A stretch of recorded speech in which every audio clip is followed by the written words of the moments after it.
Fengal తుపాను ప్రభావంతో తమిళనాడు పుదుచ్చేరిలో వర్షాలు దంచికొడుతున్నాయి. వాగులు వంకలు పొర్లుతున్నాయి. భారీ వర్షాలు వరదలకు వాహనాలు కొట్టుకుపోయాయి. వరదల ఉధృతికి పలు చోట్ల రోడ్లు తెగిపోయాయి. విల్లుపురం జిల్లాలోని బస్టాండ్ నీటిలో మునిగిపోయింది. కాలనీలన్నీ నదులను తలపిస్తున్నాయి. ఇండ్లలో చిక్కుకున్న వారిని పడవల సాయంతో సురక్షిత ప్రాంతాలకు తరలిస్తున్నారు. తుపాను ప్రభావం 14 జిల్లాలపై తీవ్రంగా ఉందన్నారు సీఎం ఎంకే స్టాలిన్. పునరుద్ధరణ పునరావాసం పనుల కోసం తక్షణ సాయం కింద 2,000 కోట్లు అందించాలని ప్రధాని మోదీని కోరారు. పుదుచ్చేరిని భారీ వర్షాలు అతలాకుతలం చేస్తున్నాయి. ఏకదాటిగా కురుస్తున్న వర్షాలతో జనజీవనం అస్తవ్యస్తమైంది. ఇవాళ భారీ వర్షాలు కురిసే అవకాశం ఉండడంతో పుదుచ్చేరిలోని అన్ని విద్యా సంస్థలకు సెలవులు ప్రకటించింది ప్రభుత్వం.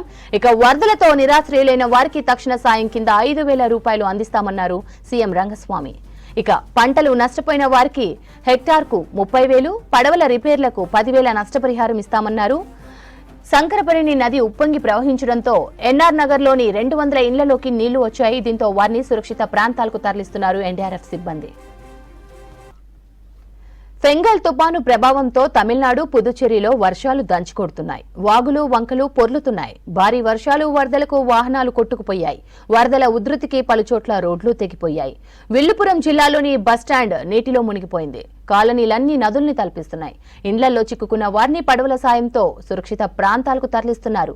తుపాను ప్రభావం 14 జిల్లాలపై తీవ్రంగా ఉందన్నారు సీఎం ఎంకే స్టాలిన్. పునరుద్ధరణ పునరావాసం పనుల కోసం తక్షణ సాయం కింద 2,000 కోట్లు అందించాలని ప్రధాని మోదీని కోరారు.